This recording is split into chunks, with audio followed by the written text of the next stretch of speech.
આમ અને હવે મોક્ષ પ્રકરણ, છેલ્લું પ્રકરણ આ સ્કંદનું, વિસર્ગ લીલાનું 8 અધ્યાયનું આ પ્રકરણ છે. 24થી 31મો અધ્યાય સુધી.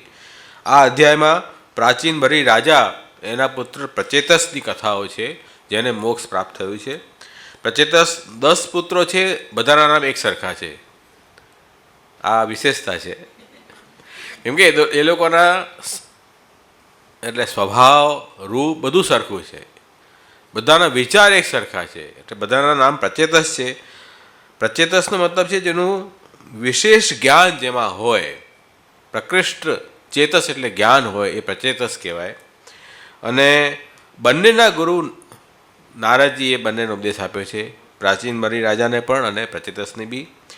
પ્રાચીન બરી રાજા પૃથુ રાજાના જ વંશમાં થયા છે. પૃથુના પુત્ર વિજિતાશ્વ, એના પુત્ર હવિર્ધાન, હવિર્ધાના પુત્ર બરિષદ, અને એમણે પશ્ચિમ દિશામાં ખૂબ યજ્ઞ કર્યા અને યજ્ઞના દર્ભ ચારે બાજુ ફેલાઈ ગયા, એટલે એમનું નામ થયું પ્રાચીન બરી રાજા. ખૂબ યજ્ઞ કર્મ ઘણા કર્યા એમણે. અને એમની સંતાન પ્રચેતસ, સમાન શીલવાળા 10 સંતાન. હવે એમને મોક્ષ પ્રાપ્ત થયો. મોક્ષ 2 પ્રકારના છે, બ્રહ્મભાવ અને સાયુજ્ય. બ્રહ્મભાવ અને સાયુજ્ય. પ્રાચીન બરી રાજાને બ્રહ્મભાવ પ્રાપ્તિ થઈ, અને એના કરતાં ઉત્તમ છે સાયુજ્ય, જે પ્રચેતસોની પ્રાપ્તિ થઈ.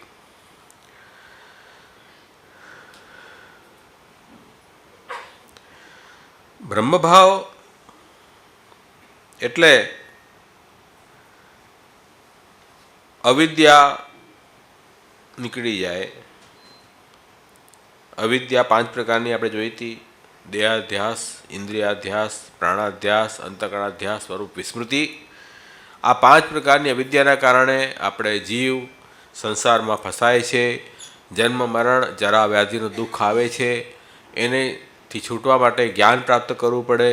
જ્ઞાન 5 પ્રકારના છે, વિદ્યા 5 પ્રકારની છે.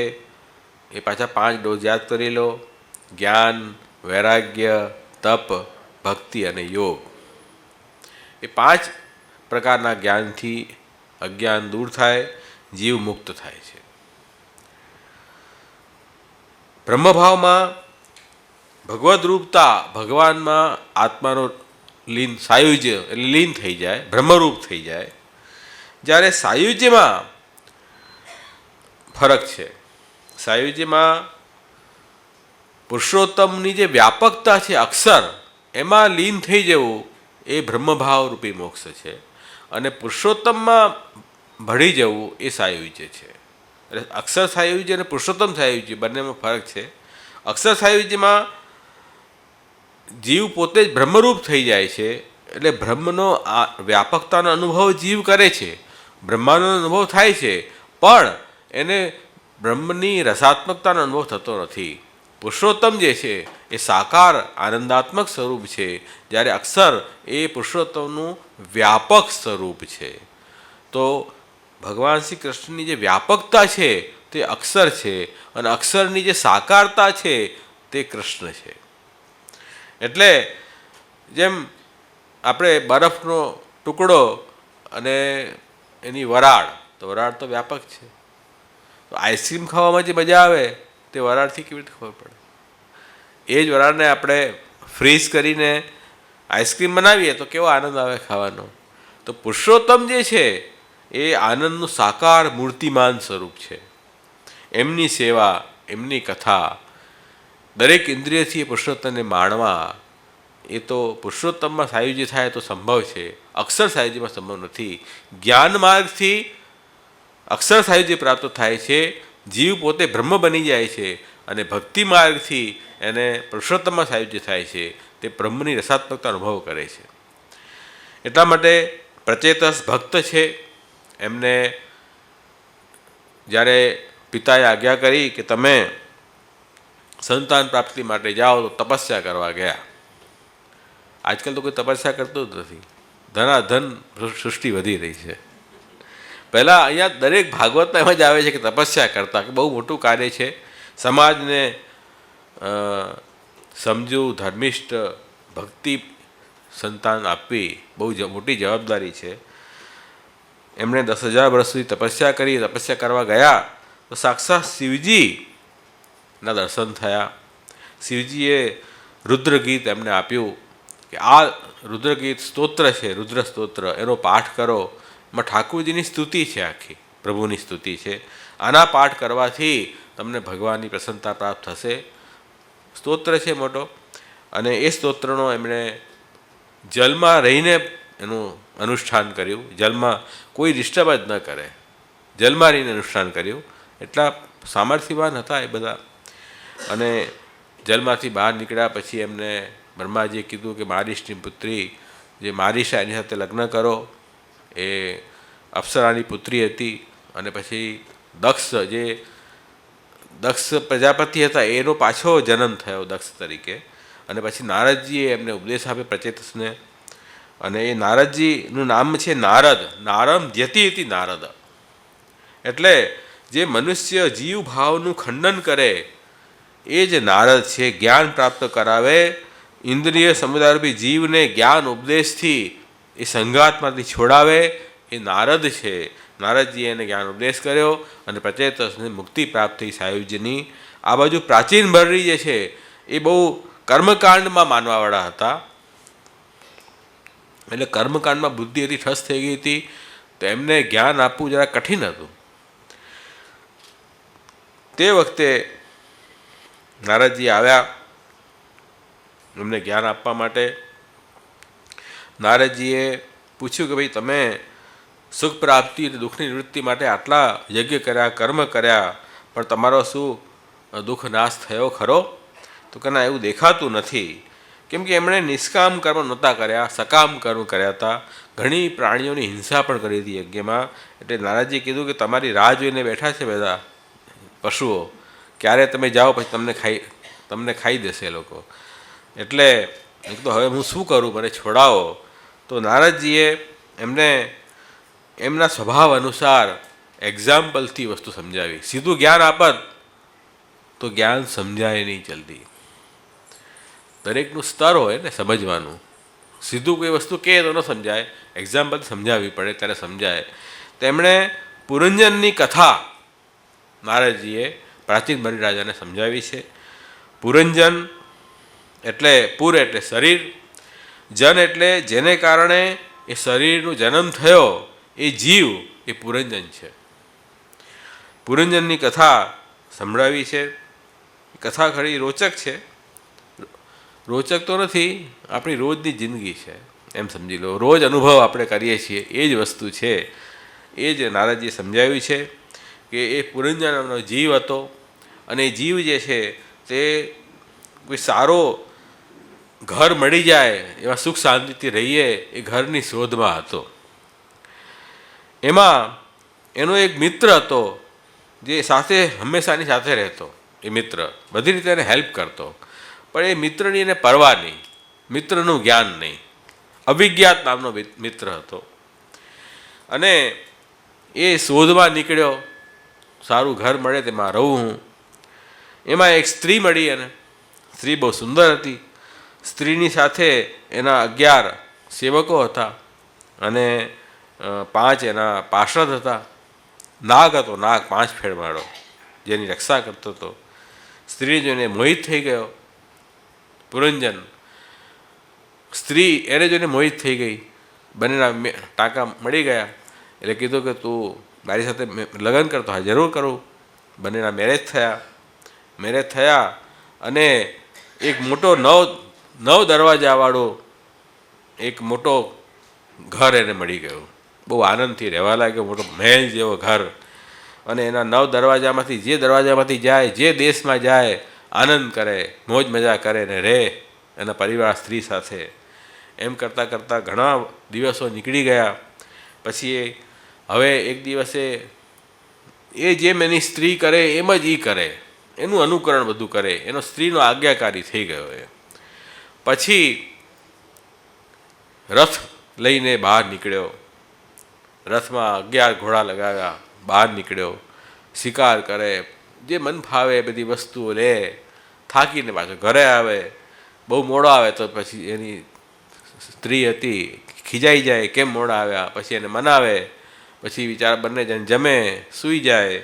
એમ કરતાં કરતાં વર્ષો નીકળી ગયા. વર્ષો નીકળી ગયા, શું કરે, આ જ જીવન છે.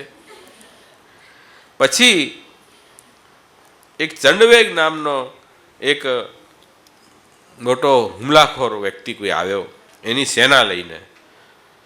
360 એના સૈનિક, અને એ શ્યામ રંગના અને 360 શ્વેત રંગના. ચંડવેગ એની ચડાઈ કરી એના રાજ્ય ઉપર. રાજ્ય પર ચડાઈ કરી, ઘણું નુકસાન થવા લાગ્યું. એ પોતાને એની સ્ત્રીને પૂછવા કે શું કરવું હવે. એ જુઓ શું થાય છે, જોઈએ, રાહ જોઈએ થોડી શું થાય છે. રાહ જુઓ, ચાલો ચાલવા દો, પહેલાં હુમલો કરતો જાય. એમાં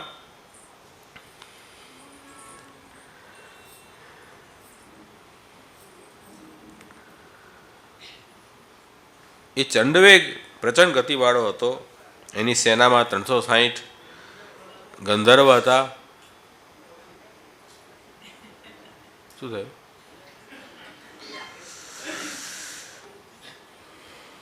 હવે એની એક જરા નામની એક કન્યા હતી. એને કોઈ સંગ્રહ નહીં.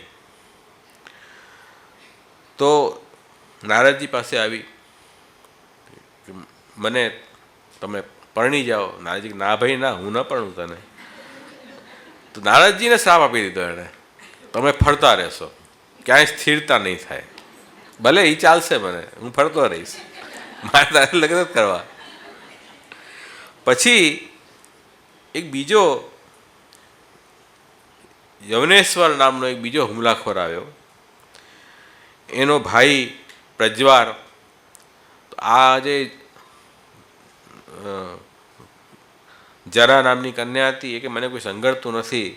તો યવનેશ્વરે કીધું ભાઈ ચિંતા નહીં કર, તું મારી બેન બની જા, મારા ભાઈ સાથે રહે. એ સરસ. બંને જણ રહેવા લાગ્યા. બંને જણે એ 9 દ્વારવાળા જો કિલ્લો હતો એનો હુમલો કર્યો. અને હુમલામાં બિચારા પેલો સર્પ હતો 5 માથાવાળો, એને બહુ સામનો ફેસ કર્યો, પણ કાંઈ ચાલ્યું નહીં. છિન્ન ભિન્ન થઈ ગયો આખો કિલ્લો એનો. તો એ પૂછે વારે ઘડીએ હોય એને, એની સ્ત્રીને કે શું કરું. કે વાંધો નહીં, કાંઈક થશે, ઉપાય નીકળશે, ચાલવા દો ને. ચાલવા શું દે. એક દરવાજા બંધ થતા ગયા, કિલ્લો અડધો બળી ગયો, છેલ્લે એ મૃત્યુ પામી ગયો. કોણ? પુરંજન. બહુ અટપટી કથા છે શું આ બધું, એમ થઈ જાય ને. તો પુરંજન કોણ છે? જીવ. અને એ જે કિલ્લો હતો નળદ્વારનો એ શરીર છે, અને એ સ્ત્રી છે એ બુદ્ધિ છે. બુદ્ધિ શું કહે છે? આ શરીર સૌથી ઉત્તમ છે, માનવ શરીર. બધા ભોગ આમાં ભોગવી શકાય, સારું સારું જોઈ શકાય, ખાઈ શકાય, ફરી શકાય, સાંભળી શકાય, આનંદ કરો, મોજ કરો. એ બુદ્ધિ એવી પ્રેરણા કરે છે. બુદ્ધિ સારી પ્રેરણા તો કરતી નથી, ખોટી બુદ્ધિ ઘૂસી ગઈ છે. તો એ જ ભોગની જ પ્રેરણા કરે છે.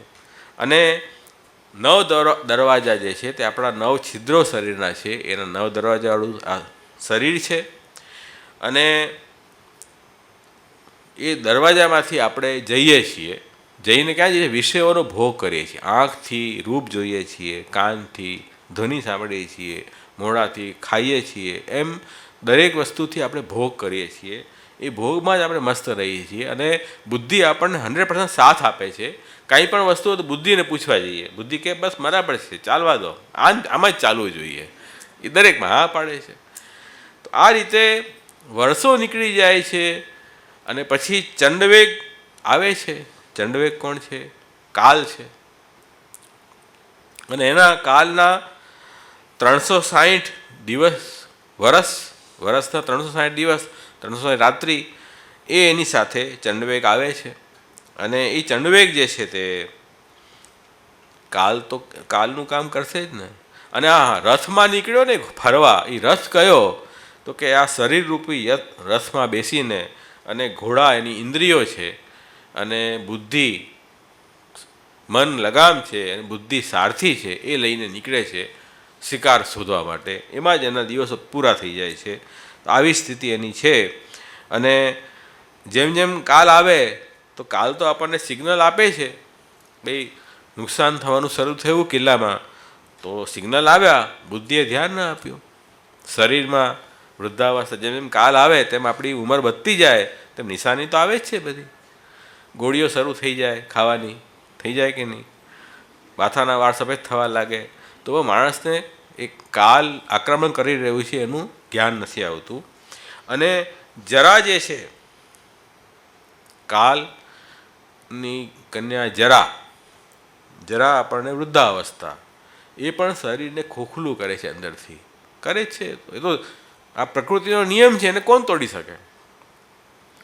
અને જે યવનેશ્વર જે છે એ મૃત્યુ છે, મૃત્યુરૂપી ભય છે. અને એનો ભાઈ નાનો છે પ્રજ્વાર, એ રોગ છે, એ પણ હુમલો કરે શરીર ઉપર. પછી શું બાકી રહે? નારદજીએ એ કાલ જે જરાને સ્વીકારી નહીં. જરાએ કીધું ચાલતા રહો, ડૉક્ટર કહે ચાલતા રહો, ચાલવાનું શરૂ કરી દો. આવું છે. તો આપણે ચાલતા રહેવાનું છે, આપણે આપણી ભક્તિમાં ચાલતા રહો, તો આ કોઈ વસ્તુ નુકસાન નહીં કરી શકે. સેવા કથાનું ચક્ર ચાલતું રહે તો કોઈ તકલીફ નહીં થાય. તો આ રીતે આખો જન્મ માણસનો વીતી જાય છે. અને એમ કરતાં કરતાં એ પુરંજનની મૃત્યુ થઈ ગઈ, સ્ત્રીમાં મન રહ્યું, અંતે યામતી સા ગતિ, એક રાજકન્યા એ જન્મ્યો રાજકન્યા તરીકે. અને મલયધ્વજ નામનો જે રાજા હતો એની સાથે એના લગ્ન થયા નેક્સ્ટ જન્મમાં. પણ એ ભક્ત હતો રાજા, પ્રભુની શરણાગતિ સ્વીકારી હતી. એના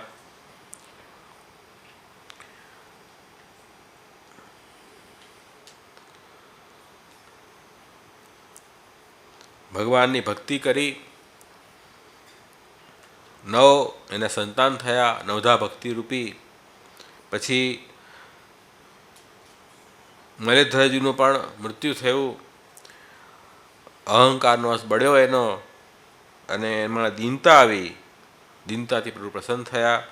અને મલયધ્વજની પાછળ પોતે બી સતી જવા દેતી હતી. એ વૈદર્ભી કન્યા જે આ પુરંજન હતો એ, ત્યાં જ એનો સખા અવિજ્ઞાત ત્યાં આવ્યો કે અરે આ તું શું કરે છે? ક્યારેક પોતાને પુરુષ માને છે, ક્યારેક પોતાને સ્ત્રી માને છે, અને આવી રીતે બળવા જઈ રહ્યો છે. આ મનુષ્ય દેહ બહુ ઉત્તમ છે, એને તમે ભગવત સેવા માટે વાપરો.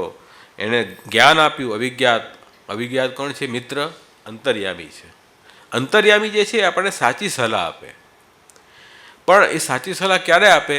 કે અંતર્યામી સાથે આપણો વાતચીતનો વ્યવહાર હોય તો. વાતચીતનો વ્યવહાર તો છે નહીં, વાતચીતનો વ્યવહાર તો બહાર છે, અંદર તો છે જ નહીં વાતચીતનો વ્યવહાર. તો હવે શું કરવું? તે સ્થિતિમાં આપણા ગુરુ અને શાસ્ત્ર, સેવા કૃતિ ગુરોરાજ્ઞા, એમની સાથે વાતચીત કરવી અને આપણું ગાઈડન્સ લેવું. ધીરે ધીરે શું થશે?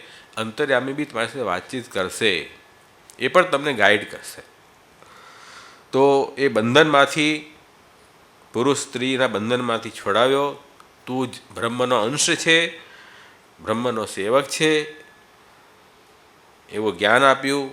માયાનો સંબંધ છૂટ્યો અને એ પણ મુક્ત થયો. એ રીતે અહીંયા પુરંજનની કથા આવી. પુરંજનની કથાથી રાજાને જ્ઞાન થયું, પ્રાચીન મરી રાજાને. એ જ્ઞાનથી, નારદજીના સંદેશથી એને પણ મુક્તિ પ્રાપ્ત થઈ, બ્રહ્મભાવરૂપી મુક્તિ. અને આ બાજુ પ્રચેતસ હતા, એમને પણ નારદજીએ છેલ્લે જ્ઞાન આપ્યું, એમની પણ મુક્તિ થઈ, એમને સાહિજ્ય મુક્તિ થઈ. અને 5મો સ્કંદ અહીંયા પૂરો થઈ ગયો. સુંદર મજાનો એક પદ આપણે ગાન કરશું. જન્મ સબ બાતન બીત ગયો, 10 બરસ ખેલ્યો લરકાઈ, પીછે કામિની મોહ રહ્યો. જન્મ સબ બાતન બીત ગયો. આખું જન્મ ખોટી વાતોમાં નીકળી ગયું. અને કહી રહ્યા છે, સુરદાસજી લાગે છે, હા સુરદાસજી છે. 10 બરસ ખેલ્યો લરકાઈ, 10 વર્ષ સુધી તો નાના બચ્ચાની જેમ રમતા હતા, નાનો છે. પછી મોટો થયો, દાસ ભયો, માયા કે પીછે દેશ વિદેશ થયો. પછી માયા એટલે આ ધન પૈસા પાછી દોડ્યો. देश विदेश रथમાં લઈને ફર્યો. 40 વર્ષ મેં રાજ્ય જ પાએ ઉપજે તો લોભ ભયો. 40 વર્ષમાં સેટલ થઈ ગયો, વેલ સેટલ, ખૂબ પૈસા આવી ગયા. એટલે પછી ઓર લોભ થયો કે ઓર મળશે. પછી તો 40 વર્ષ પછી તો પછી હવે પેલો ચંડવેગ તો આવી જ ગયો છે, કાલ, અને દિવસો વધતા જાય છે. અને જે જરા નામની કન્યા છે એણે હુમલો કર્યો છે, ભાઈબંધી કરી છે, પ્રજ્વાર રોગો સાથે મૃત્યુ સામને ઊભો છે. સૂકી ત્વચા કમર ભય ટેડે સબ ઠાઠ ગયો. લરિકા બહુ કયો નહીં માને બૂઢો સઠજુ ભયો. આ સ્થિતિ થઈ. નહીં હરિભજન ગુરુ કી સેવા નહીં કછું દાન દિયો જન્મ સબ બાતન બીત ગયો. સૂરદાસ મિથ્યાતન બીત્યો યમને ખેંચ લિયો. આખું શરીર આપણું મિથ્યા આમ જ વેસ્ટ થઈ ગયું. આટલું મનુષ્ય જીવન જે સુદુર્લભ હતું તે સુલભ થયું હતું આપણને ભગવત કૃપાથી. એવી કોઈ બહુ પુણ્ય કર્યા છે આપણે, ભગવત કૃપાથી આ શરીર મળ્યું, એને આપણે ઉપયોગ ન કર્યો, એનો વેસ્ટ ગયો, જન્મ સબ બાતન બીત ગયો. આ પુરંજન આખ્યાનની વાતો છે, સૂરદાસજી ગાઈ છે. તો આપણે ફરી થોડો વૈરાગ્યનો ડોઝ લઈએ.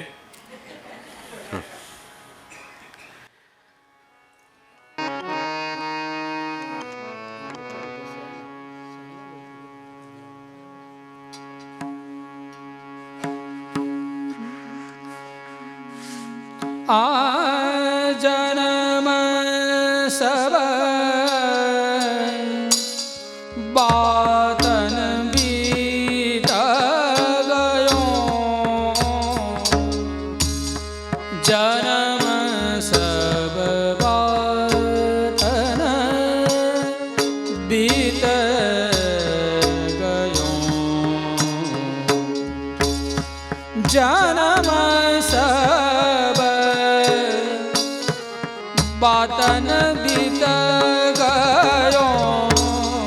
જન્મ સબ બાતન બીત ગયો. 10 બરસ ખેલ્યો લરકાઈ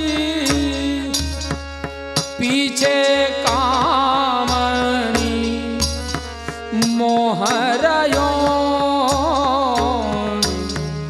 જન્મ સબ બાતન બીત ગયો. દાસ ભયો માયા કે પીછે દેશ વિદેશ છયો.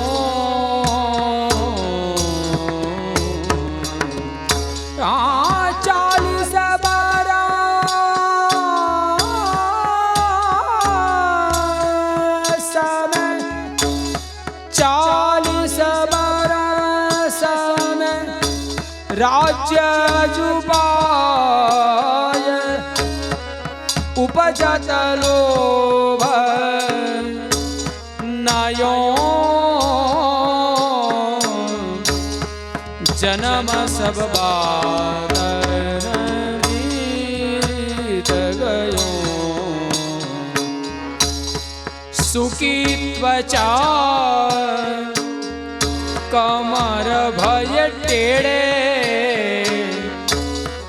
એ સબ ઠાઠ ભયો.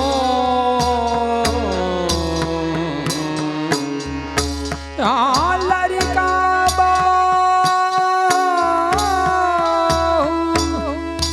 કયો નહીં માને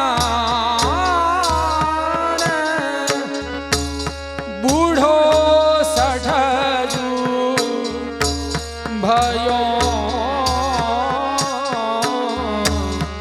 જન્મ સબ બાતન બીત ગયો. નહીં હરિ ભજન गुरु की सेवा नहीं हरि भजन गुरु की सेवा નહીં કછુ દાન દિયો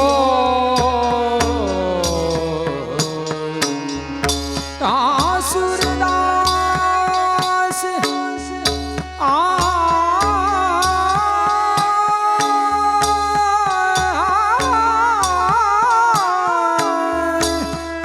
સુરદાસ મિથ્યા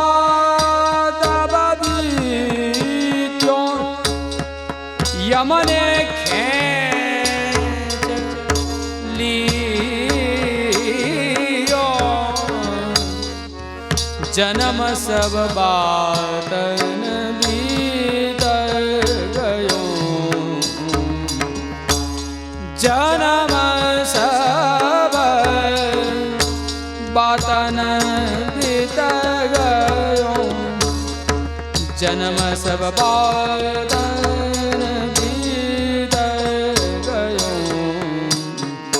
नहीं हरि भजन गुरु की सेवा नहीं हरि भजन गुरु की सेवा नहीं कछु दान दियो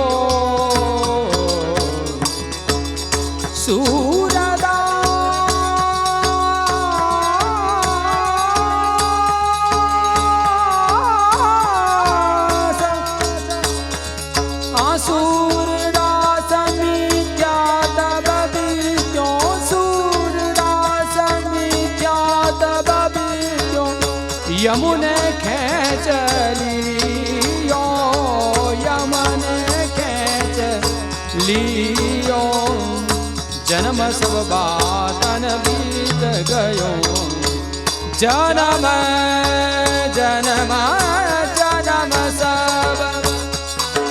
जन्म सब बातन बीत गयो सब बातन बीत गयो जन्म सब बातन बीत गयो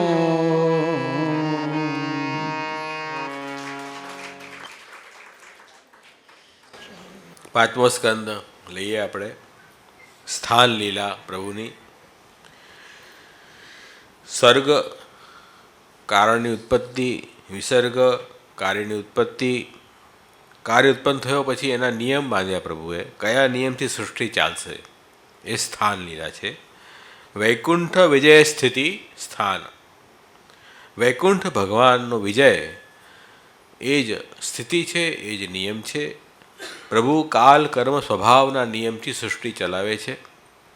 એ નિયમને ભગવાન સિવાય કોઈ તોડી ન શકે. પ્રભુ ચાહે તો એ નિયમ તોડી શકે છે, જીવનું સામર્થ્ય નથી. કાલના જે નિયમ છે એ જીવ ન તોડી શકે.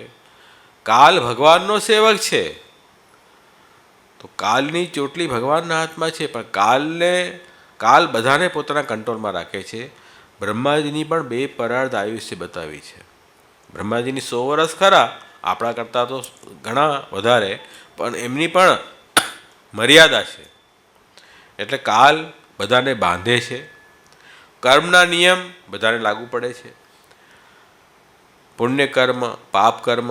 પુણ્ય કર્મથી સુખની પ્રાપ્તિ થાય, પાપ કર્મથી દુઃખની પ્રાપ્તિ થાય. સાત્વિક કર્મથી ઉપરના લોક મળે, રાજસ કર્મથી વચ્ચેના લોક મળે, તામસ કર્મથી નીચેના અધોગતિ થાય. એ કર્મના નિયમ ભગવાને બનાવ્યા છે. અને સ્વભાવ, આસુરી દેવી સ્વભાવ, જે પ્રકારનો સ્વભાવ, એવા આચરણ, એવું ફલ એને પ્રભુ જ બદલી શકે છે, જીવનું સામર્થ્ય નથી. એ નિયમ બનાવ્યા. બધા જ પદાર્થો પ્રભુએ જે પ્રગટ કર્યા એને પોતાને સ્વાધીન કર્યા છે. એ લીલા સ્થાન લીલા. જે બી પદાર્થ પ્રગટ થયા છે એ પદાર્થને કોઈક ધર્મમાં બાંધ્યા છે. જેમ ગઈકાલે પણ મેં બતાવ્યું હતું કે અગ્નિનો ધર્મ જલમાં ન હોય, જલનો ધર્મ અગ્નિમાં ન હોય, દરેકના પોતપોતાના ધર્મ બાંધ્યા છે. તો એ મર્યાદામાં પ્રભુએ બાંધ્યા બધાને, અને એ રીતે બધા કાર્ય કરી રહ્યા છે. તત્વ, જળ, જીવ, આ બધા ભેદ ઊભા થયા. એ પ્રભુએ પોતાની લીલા માટે આ વિવિધતા પ્રગટ કરી છે. એ પ્રભુની સ્થાન લીલા છે. એના પછી એટલે ત્યાં 26 અધ્યાય આ સ્કંદમાં છે, સ્થાન લીલામાં. અને એમાં પ્રકૃતિ સંબંધવાળા પ્રાકૃત પદાર્થો 24 છે, 24 અધ્યાય એના. અને જીવાત્મા અને પરમાત્મા એમ કુલ મળીને 26 અધ્યાય આ સ્કંદના છે. બીજો અર્થ સ્થાનનો છે સ્થિયતે અસ્મિનિતિ સ્થાનમ, એટલે જેના આધારે રહેવામાં આવે તે સ્થાન. તો કોના આધારે આખો આ 14 લોક કોના આધારે રહી રહ્યા છે? આ નક્ષત્ર, આ ગ્રહ, તારા કોના આધારે ટકી રહ્યા છે અવકાશમાં? પડી ન જાય. તો ભગવાનના આધારે આ બધું ટકી રહ્યું છે. આખી સૃષ્ટિ એ પ્રભુ એના સ્થાન છે, એ પણ ભગવાનનો વિજય છે. વૈકુંઠ વિજય સ્થિતિ સ્થાનમ.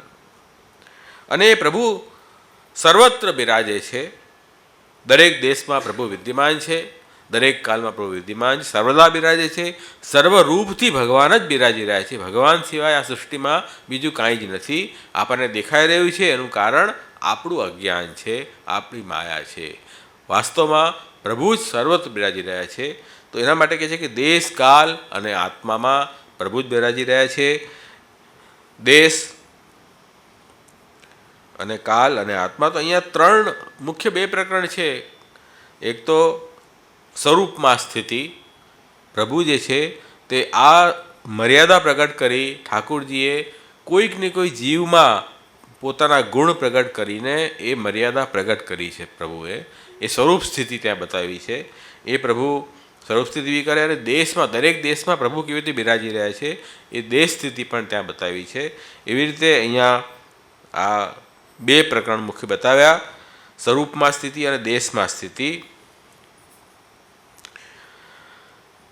જુદા ગ્રહો છે આટલા બધા, એને જ્યોતિષ ચક્રમાં ભગવાને મૂક્યા છે. એ ગ્રહની ગતિના અનુસાર, સૂર્ય ચંદ્રની ગતિના અનુસાર સમયની કાઉન્ટિંગ થાય છે, કાલની ગણના થાય છે.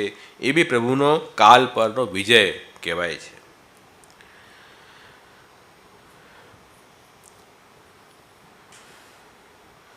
ભગવાન પોતાની ઈચ્છા પ્રમાણે કોઈની પાસે કોઈ પણ કામ કરાવે, પોતાનું સામર્થ્ય પણ એને આપે અને એ મર્યાદા સ્થાપિત કરે. જેમ અહીંયા પ્રિયવ્રત રાજાની કથા આવશે, એમાં ઠાકોરજીએ પ્રિયવ્રતના એ સામર્થ્ય મૂક્યું. એ સામર્થ્યથી પ્રિયવ્રતે અચિંત્ય કાર્ય કર્યું, જેનું આપણે કલ્પી પણ ન શકીએ એવું કાર્ય પ્રિયવ્રત રાજાએ કર્યું. એ આપણે જોઈશું. તો સ્વરૂપ સ્થિતિ અને દેશ સ્થિતિ 2 મુખ્ય પ્રકરણ આ સ્કંદના છે. એમાં સ્વરૂપ સ્થિતિમાં ભગવાનની ભક્તિ, ભગવાનની પ્રાપ્તિ ભક્તિથી, યોગથી, જ્ઞાનથી થાય. તો ભગવાનની ભક્તિના 6 અધ્યાયો છે, ભગવાનના 6 ગુણ છે: ઐશ્વર્ય, વીર, યશસ્વી, જ્ઞાન, વૈરાગ્ય. યોગ 8 અંગવાળો છે, અષ્ટાંગ યોગ, યમ, નિયમ, આસન, પ્રાણાયામ, પ્રત્યાહાર, ધ્યાન, ધારણા, સમાધિ. અને જ્ઞાન 1 પ્રકારનું છે. એમ કુલ મળીને 6 + 8 + 1 એમ 6 અને 8 + 15 અધ્યાયનું સ્વરૂપ સ્થિતિ પ્રકરણ છે. અને એના પછી જે દેશ સ્થિતિ પ્રકરણ છે એ 11 અધ્યાયનું છે. 15 અને 11 26 અધ્યાયનું આ સ્કંદ છે. એમાં દેશ સ્થિતિમાં 3 પ્રકારના દેશ ગણાવ્યા: ઉપરના લોક, નીચેના લોક અને મધ્યના લોક. મધ્યમાં ભૂમિ, નીચે 7 પ્રકારના પાતાલ, અને ઉપર જે છે તે અંતરિક્ષ, સ્વર્ગ, સૂર્ય, ચંદ્ર, શિશુમાળ ચક્ર. એ બધાનું વર્ણન. બધી જગ્યાએ ભગવાન બિરાજી રહ્યા છે. બધી જગ્યાએ ભગવાનની આરાધના થાય છે એવું અહીંયા નિરૂપણ છે. અને અહીંયા આખો ખગોળશાસ્ત્ર, જોગ્રાફી પણ સમજાવી છે આમાં. હવે આપણને ઘણીવાર એવું થાય કે આમાં જે જોગ્રાફી બતાવી છે, જેમ કે અહીંયા જે જોગ્રાફી, જેમ સૂર્ય, આપણે ત્યાં સાયન્સની હિસાબે પૃથ્વી સૂર્યની પ્રદક્ષિણા કરે છે, પણ આમાં શું બતાવે? સૂર્યની ગતિથી બધું ટાઈમ ચાલે, સૂર્યનો રથ ચાલે છે અવકાશમાં, જ્યોતિષ ચક્રમાં. અને એ પ્રમાણે રાત દિવસની ગણના થાય છે. તો અહીંયા ફરક એ છે કે અલગ અલગ કલ્પની વાતો ભાગવતમાં આવી છે. અહીંયા જે કલ્પ છે તે બ્રહ્મકલ્પ છે, અને આપણે જે કલ્પમાં જીવી રહ્યા છીએ તે શ્વેતવાળા કલ્પ છે. તો દરેક કલ્પમાં અલગ સૃષ્ટિ થાય છે. એક કલ્પ બ્રહ્માજીનો એક દિવસ છે, તો દરેક દિવસે બ્રહ્માજી નવી સૃષ્ટિ કરે. નવી સૃષ્ટિના નવો જોગ્રાફી હોય, એ સેમ ટુ સેમ રિપીટ ન થાય. તો કદાચ એ ફરક દેખાય. મૂળમાં અહીંયા આ જે જોગ્રાફી બી બતાવી છે એ કંઈ આપણને જોગ્રાફી ભણાવવા માટે નથી બતાવી, ભગવાનનું મહાત્મ્ય આપણને સમજાય એટલા માટે અહીંયા આ બધા દેશના બધા ખગોળશાસ્ત્ર જોગ્રાફી સમજાવી છે. અને એમાં મને ખ્યાલ આવશે કે કેટલા એ અંતમાં છેલ્લા 11 અધ્યાયમાં એ બધું વર્ણન આવે છે. પહેલાં 15 અધ્યાયની અંદર કેવી રીતે ઠાકુરજી ભક્તિથી ભગવાનની સ્વરૂપ સ્થિતિ પ્રગટ થાય છે એ વાત સમજાવી છે. અને ભગવાનની સેવાથી પ્રભુની સ્થિતિ આપણને પ્રાપ્ત થાય. એમાં પહેલા અધ્યાયમાં પ્રિયવ્રત રાજાનું ચરિત્ર છે. પ્રિયવ્રત એ સ્વયંભૂ મનુના પુત્ર, 2 પુત્ર, ઉત્તાનપાદ અને પ્રિયવ્રત. ઉત્તાનપાદની વાત આવી ગઈ ચોથા સ્કંદમાં. પ્રિયવ્રતની અહીંયા કથા આવશે, પણ અહીંયા કોઈનું હિસ્ટ્રી નથી બતાવી. અહીંયા ભગવદ્ લીલાનો નિરૂપણ કરવા માટે આ બધા પાત્રોને ગોઠવેલા છે એમ સમજી લો. અહીંયા કોઈ હિસ્ટ્રી કે જોગ્રાફીના ક્લાસ ચાલતા નથી. આ તો ભાગવત છે. ભગવાનની 10મી લીલા સમજાવવા માટે આ ભાગવત છે. તો પ્રિયવ્રત વ્રતપરાયણ હતા, પ્રભુને પ્રિય હતા, એવા વ્રતમાં લાગેલા હતા, એટલા માટે પ્રિયવ્રત કહેવાય છે. અને એ સંસારમાં પડવા માંગતા નહોતા, રાજ્ય સ્વીકાર્યું નહોતું. યદ્યપિ સ્વયંભૂ મનુની ઈચ્છા હતી કે તમે પણ રાજ્ય સંભાળો, પ્રિયવ્રતે એ આજ્ઞાને ન માની અને ભગવાનની સ્વતંત્ર ભક્તિ કરવી છે એવી ઈચ્છા હતી. ગૃહસ્થાશ્રમમાં જવું નહોતું. બ્રહ્માજી ચિંતામાં પડ્યા, મારું કામ અટકી જશે, પ્રોડક્શન કોણ સંભાળશે? એટલે બ્રહ્માજી મનાવવા આવ્યા પ્રિયવ્રતે, આમ ન કરો, આ તો ભગવાનની ઈચ્છા છે, તમારે ગૃહસ્થાશ્રમમાં પ્રવેશ કરવો જોઈએ. અને તમને જે ભય છે ગૃહસ્થાશ્રમમાં પડવાથી સંસાર આસક્તિ થશે, એ ભય તમે ન રાખો. કેમ કે અહીંયા ક્યાં રહેવું એ મહત્ત્વનું નથી, પણ કયા ભાવથી રહેવું એ મહત્ત્વનું છે. વનમાં પણ ખરાબ વાસનાથી તમે રહેવા જશો તો વન તમારો ઉદ્ધાર નહીં કરે, અને ગૃહસ્થાશ્રમમાં પણ શુદ્ધ ભાવનાથી રહેશો તો ગૃહસ્થાશ્રમમાં પણ ઉદ્ધાર થઈ શકે છે. એ વાત અહીંયા સમજાવી. એટલે તમે એવી ચિંતા નહીં કરો એ વસ્તુની. ભગવાનનું જે કાર્ય છે તે ભગવત કાર્ય સમજીને આપણે આગળ વધવું જોઈએ એમ મનાવ્યા પ્રિયવ્રત રાજાને બ્રહ્માજીએ. બ્રહ્માજીની વાત ગળે ઉતરી અને એમણે પછી ગૃહસ્થાશ્રમ સ્વીકાર્યો છે. પોતાના નગરમાં રાજા આવ્યા અને વિવાહ કર્યો, 10 પુત્રો થયા, ભગવદ આજ્ઞા પાડી. અને એ પ્રિયવ્રત રાજામાં ઐશ્વર્ય અને વીર્ય 2 ગુણ પ્રભુએ મૂક્યા હતા. એ ગુણના કારણે એ અચિંત્ય કાર્ય કરી શક્યા. કયું કાર્ય કર્યા કે રાજા પ્રિયવ્રતે રાત્રિનો અંધકાર દૂર કરવા માટે, એમાં આવે છે કે તેજસ્વી રથમાં બિરાજ્યા અને રથને 7 વખત પરિભ્રમણ કર્યું. એનાથી પૃથ્વીનો અંધકાર કેમ દૂર થયો કે આ ભૂમિના 7 દ્વીપ થઈ ગયા અને 7 સમુદ્ર થયા. આપણે એટલે તે વખતે બ્રહ્મકલ્પમાં જે જંબુદ્વીપમાં પૃથ્વી હતી, જંબુદ્વીપ એટલે પૃથ્વી, એના પછી મીઠાનો સાગર, પછી બીજા પ્લક્ષદ્વીપ, પછી અલગ અલગ દ્વીપના નામ ત્યાં આપ્યા છે. 7 દ્વીપ થયા હતા, 7 સમુદ્ર, મીઠાનો સમુદ્ર, દૂધનો સમુદ્ર, દહીંનો સમુદ્ર, ઘીનો સમુદ્ર, એમ એ દ્વીપની આજુબાજુ સમુદ્ર છે.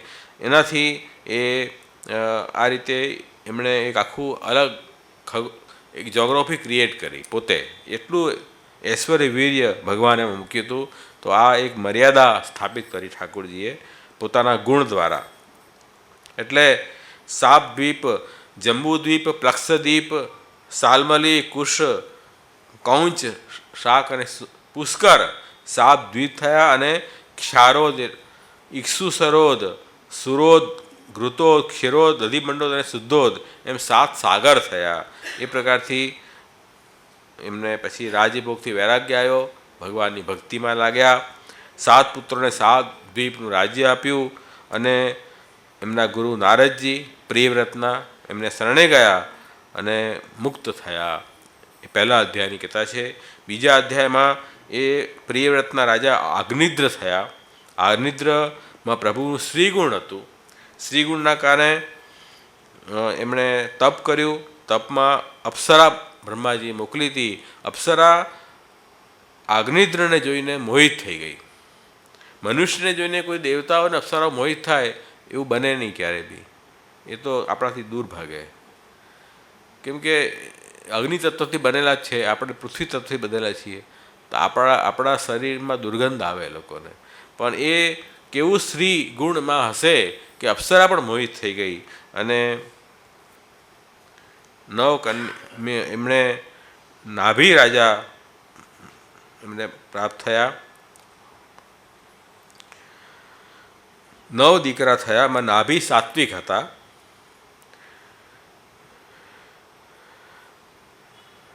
નાભી રાજા મેરુના પુત્રી મેરુદેવીને પરણ્યા. ત્રીજા અધ્યાયમાં છે. અને ભગવાનનો યશગુણ નાભી રાજામાં સ્થાપિત થયો.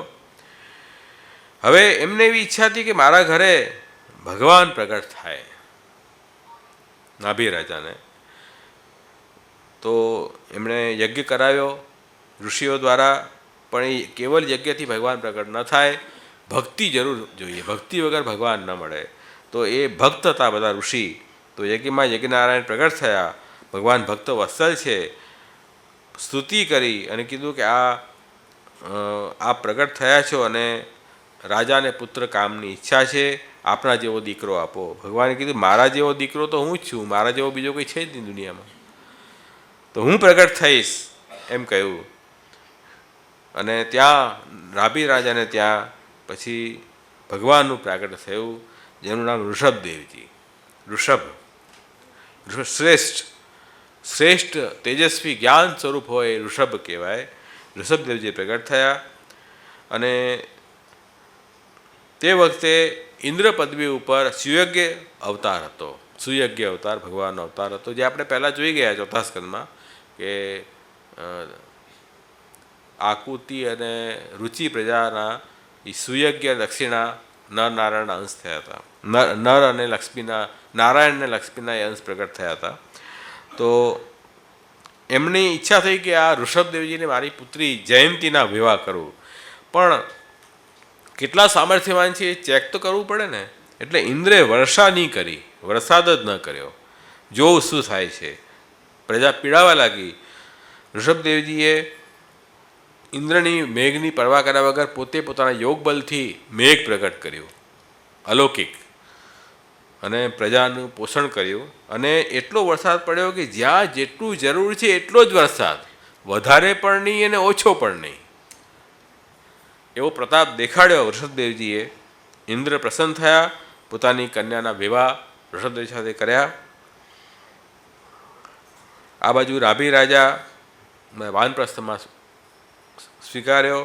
ઋષભદેવજીને રાજ્ય આપ્યું. ઋષભદેવીને 100 પુત્ર થયા. સૌથી મોટા હતા રાજા ભરત. ઋષભદેવજીનો જે અવતાર છે તે પરમહંસ ધર્મનું આચરણ કેવી રીતે કરવું એના માટે છે. એ જ્ઞાન અવસ્થા કેવી હોય, કેવી રીતે આચરણ કરવું, કેવી રીતે અનાસક્ત ભાવથી સંસારમાં રહેવું, એ એમણે ધર્મ શીખવાડ્યો ઋષભદેવજીએ. અને ઋષભદેવજીએ પરમહંસ ધર્મ સ્વીકાર્યું એની પહેલાં પોતાના પુત્રોને ઉપદેશ આપતા ગયા. વસિયતનામામાં ઉપદેશ આપ્યું. વસિયતનામું તો કે જે હતું એ હતું રાજ્ય. વસિયતમાં એમણે ઉપદેશ આપ્યા. જેવી રીતે શ્રી મહાપ્રભુજીએ આપણા સંતાનોને શિક્ષા શ્લોકીનો ઉપદેશ આપ્યો, તે રીતે ઉપદેશ આપ્યો છે કે તમે ભગવાનને ભૂલતા નહીં તો કાલ પ્રવાહ તમને ખેંચી જશે. પ્રભુની સન્મુખ રહેજો, શરણાગત રહેજો, સમર્પિત રહેજો, એમનું ભજન કરજો.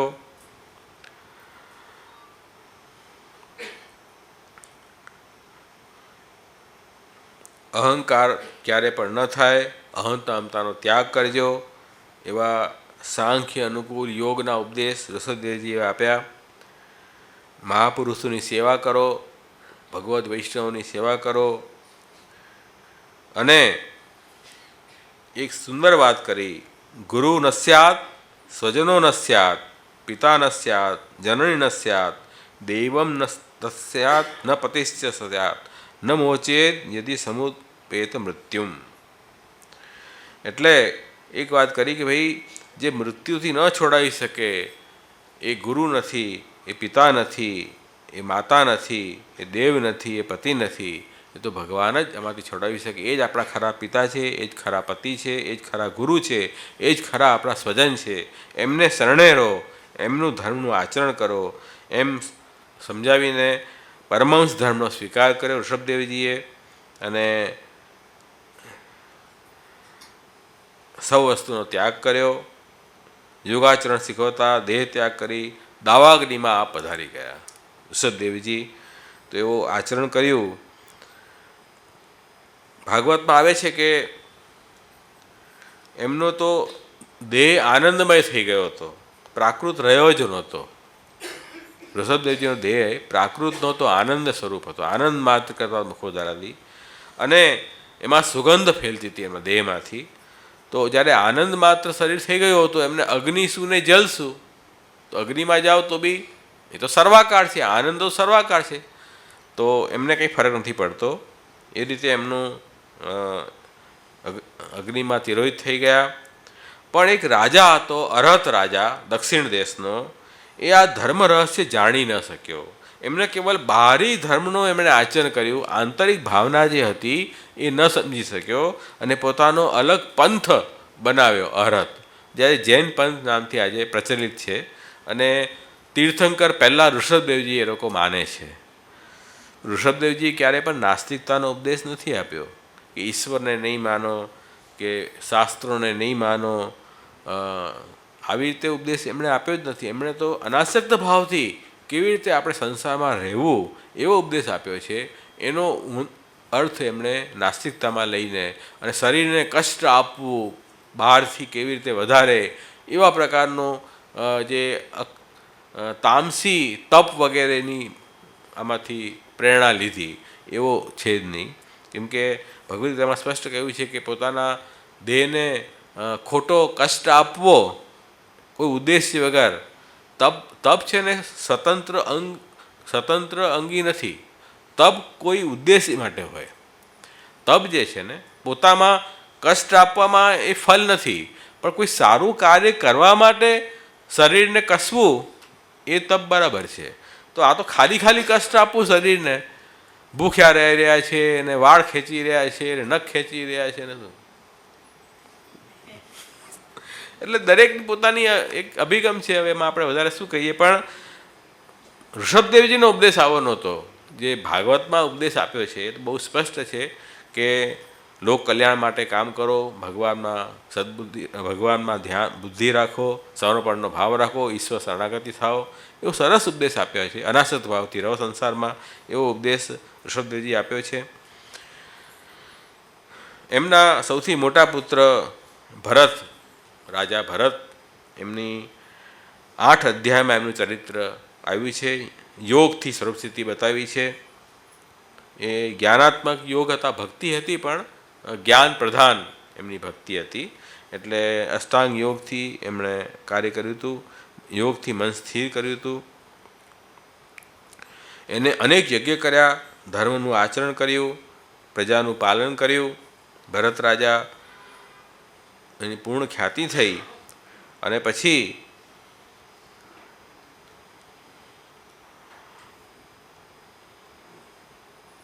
પોતાના પુત્રોને એમણે પણ રાજ્ય શોભી દીધું. એટલે ભરત રાજાનો એવો પ્રસિદ્ધિ થઈ કે ઋષભદેવજીના સમયમાં આપણો દેશનું નામ અજનાબ ખંડ હતું અને ભરત રાજાના વખતે ભરતખંડ તરીકે પ્રચલિત થઈ ગયું. એટલું એમની પ્રસિદ્ધિ થઈ. એવી રીતે એમણે પિતાની જેમ પ્રજાને રાખ્યા.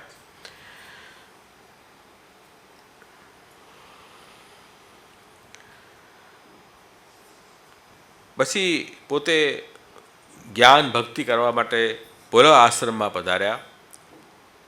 પુત્રોને રાજ્ય સોંપી દીધું અને ભગવત ધ્યાન કરતા હતા.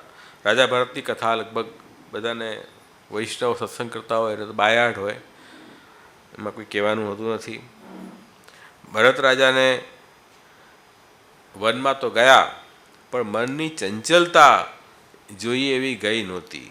અને મન ચંચલ એવું છે કે એને સ્થિર કરવું એ બહુ કઠિન છે.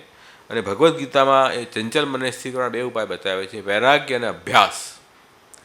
જ્યાં મન લગાડવું છે એનાથી અતિરિક્ત વસ્તુમાં વૈરાગ્ય લાવવું પડશે, અને જ્યાં મન લગાડવું છે ત્યાં સતત પ્રયાસ કરતા રહેવું પડશે. અભ્યાસ એટલે વારંવાર આવર્તન કરવું. તો વૈરાગ્ય અને અભ્યાસથી મન સ્થિર થાય છે.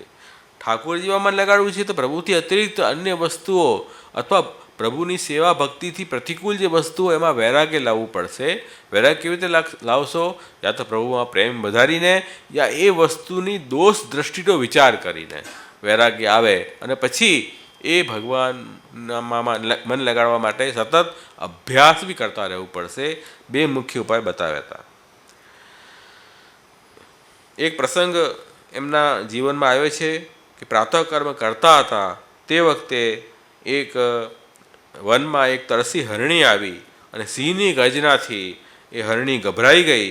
એ પ્રેગ્નન્ટ હતી, અને એ પાણીમાં જોરથી કૂદી બચ્ચું ગર્ભમાંથી નીકળી ગયું, અને હરણી જે છે તે આગળ ગુફામાં જઈને મરણ પામી, અને બચ્ચાનું કોઈ ધણી ધોરણ નહોતું. અને ભરતજીએ એ બચ્ચાનું પાલન કરવાનો વિચાર કર્યો. હવે તો ધર્મિષ્ઠ રાજા હતા, પ્રાણી માત્ર પર દયા રાખતા હતા, એટલા માટે પોતાની સ્વાર્થને છોડીને પણ એની દુઃખને દૂર કરવું એવો વિચાર કર્યો. એ તો બહુ સુંદર કાર્ય કર્યું. એને પ્રાણીના એ હરિણીના બચ્ચાને બચાવ્યો, એનું પાલન કર્યું, ખાવાનું આપ્યું, પીવાનું આપ્યું, બહુ સરસ કર્યું, એને શરણાગતિ આપી. પણ આસક્તિ હરણીમાં થઈ ગઈ ને, ત્યાં ગડબડ થઈ ગઈ. આસક્તિ નહીં થવી જોઈતી હતી. અનાસક્ત ભાવથી કર્યું હોત ને તો એમને એ જન્મમાં એમનો ઉદ્ધાર થઈ ગયો હોત. પણ આસક્તિ એમાં થઈ, તો એના કારણે એવી વાત થઈ કે હરણી જે છે એક દિવસ બહાર જતી રહી. મનમાં એનો જ વિચાર એમને આવ્યા કરે કે એ હરણીનું બચ્ચું ક્યાં ગયું હશે, શું કરતું હશે, એનો જ વિચાર કરવા લાગ્યા. હવે ઠાકોરજીના સ્મરણના બદલે હરણીનું સ્મરણ થાય એવી સ્થિતિ, ત્યાં સુધીની સ્થિતિ પહોંચી જાય. આ તો પરોપકાર ભારે પડી ગયો એવી સ્થિતિ થઈ ગઈ ને. એ બિચારા પરોપકાર કરવા ગયા ને, એનો તો સ્વાર્થ કંઈ હતો નહીં, હરણીના બચ્ચાને પાલન કરવાનો. પરોપકાર ભારે પડ્યું. તો અંતકાલમાં એમને હરણીનું સ્મરણ રહ્યું, એટલે બીજા જન્મમાં હરણી થયા. તો આ એક સમજવાની વાત છે કે આપણે ક્યાંય પણ રહીએ, કોઈ પણ કામ કરીએ, પણ મન જે છે તે આપણા પ્રભુમાં રહેવું જોઈએ. મન ગોકુલમાં રહેવું જોઈએ. સદા મન શ્રી ગોકુલ મેં રહીએ છે. પદ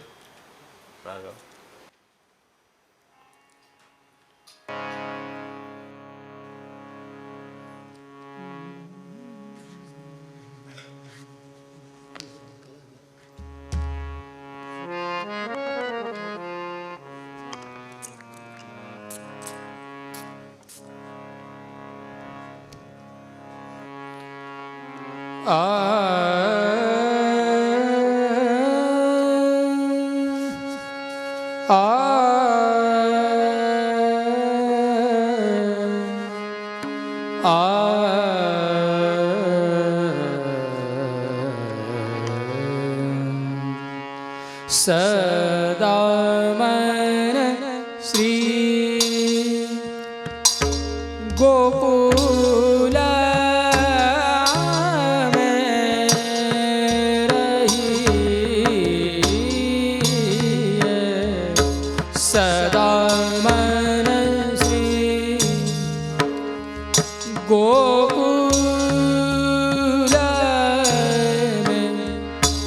રહી.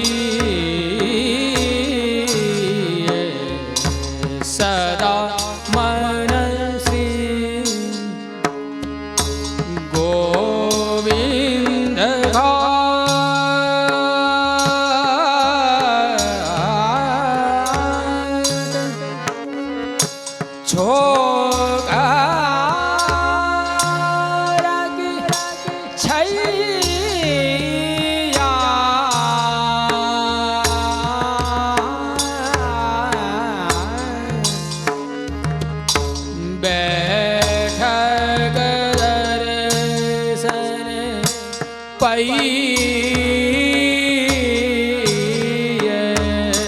सदा मन श्री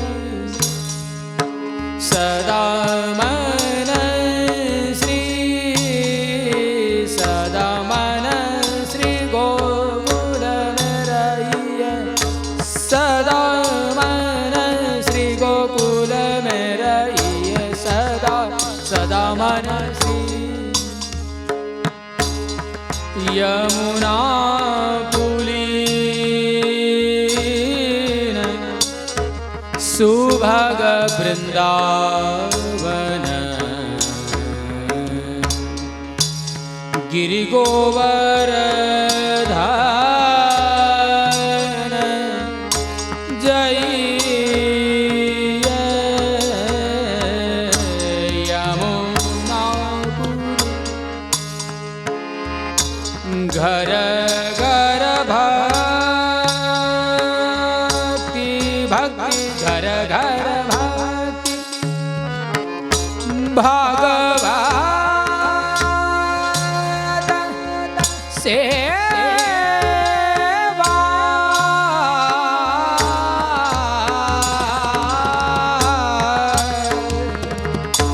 तन मन प्राण तन मन प्राण बिकैय तन मन प्राण बिकैय सदा मन श्री गोकुल में सदा मन गोकुल में रहिए सदा सदा मन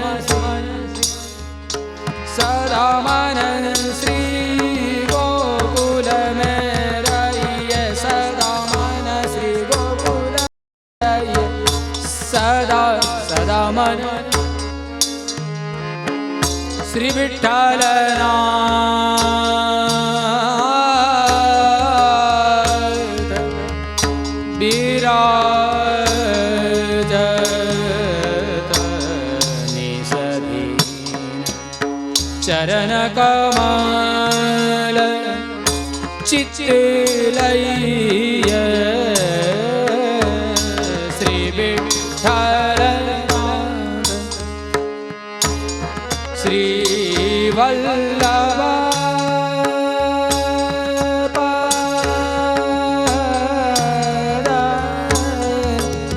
श्री वल्लभ पद पद पद श्री वल्लभ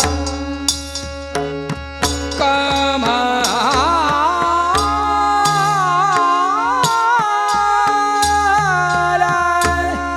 कृपा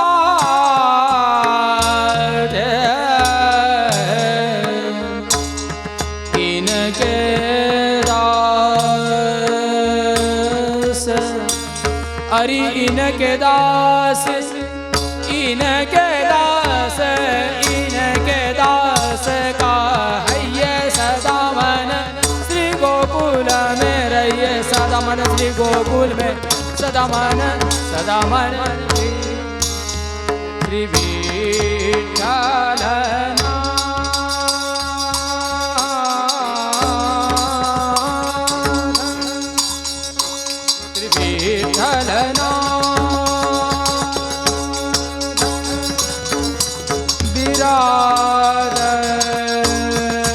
निसदीन श्री विठ्ठलनाथ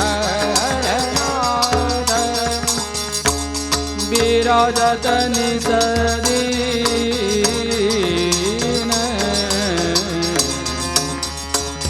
चरण कमल चरण कमल चित्तलय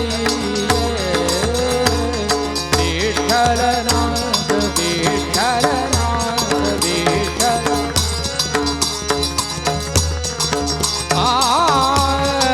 श्री वल्लभ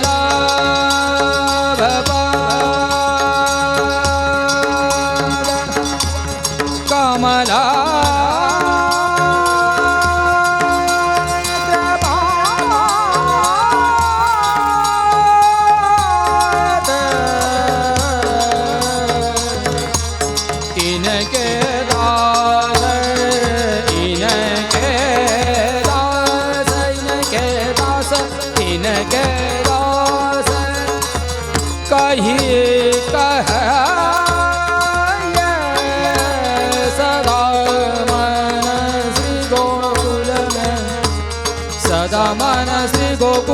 में रहिए सदा मन, श्री गोकुल में रहिए सदा मन, श्री गोकुल में रहिए सदा मन, श्री गोकुल में रहिए सदा मन श्री, सदा मन श्री, सदा मन श्री गोकुल में रहिए।